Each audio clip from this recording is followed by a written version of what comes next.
Hello, got a quick question for you today. I want to ask you, who are you? The first question that I always ask people when I meet with them in treatment is, who are you? And the reason why I ask is because I want to find out, what does your self-esteem look like? What does your self-confidence look like? It lets me know where we're starting from. So it doesn't matter what type of work you're in. It doesn't matter what your goals are. You have to know who you are. If you don't know who you are, you got a long, long way to go. Most people want money. They want all kinds of accolades or whatever it is, but they don't know really who they are.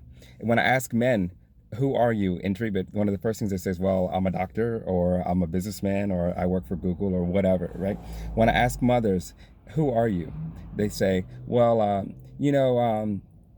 am a mom and I have this career that I'm doing or this business that I'm running. And they're all positive for both males and females. However, it doesn't really answer the question, who are you? Right? It's not just who your lineage is and how many kids you have or what type of job you have.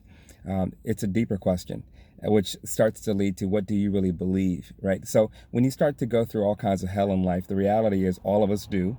You have to know who you are, because that template that you live by is going to be what gets you through. Not what you did 5 years ago, not by what you did a year ago, not by how many people you have on your Instagram, not by how many people tend to like what you wear to work, or not how much money you have, or not how many BMWs you've bought. I've done that too, right? And the reality is, a lot of us buy things or want things because we enjoy it, but it doesn't really speak to who you are. You have to know who you are, because when you go through hell, it's going to be what gets you through.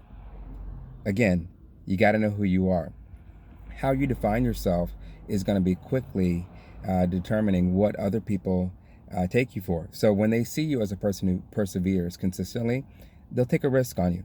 You know, when you look at the NBA draft and all those other drafts for athletes that we work with and people who come in and out of the office, one of the things that people always forget when they turn on ESPN and everything else is they look to see how much a person is worth. Right? So and so got drafted and they were number one pick and they made so many millions of dollars for signing the contract.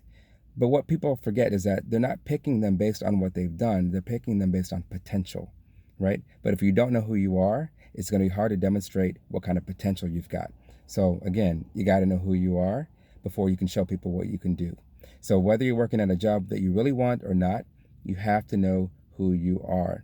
So I want you to take a minute today. It doesn't matter whether it's lunchtime, having breakfast, dinner time, at some point time today, I want you to take that time to figure out who you are, what you believe, and where you want to go. Okay? Figure out who you are, what you really believe, and where you want to go. Because the reality is, a good tree bears fruit, and your life should too. If I can be of support to you, let me know. Again, it's Maurice Apre. You can reach me by phone or email, Instagram, however you want to. I'm available.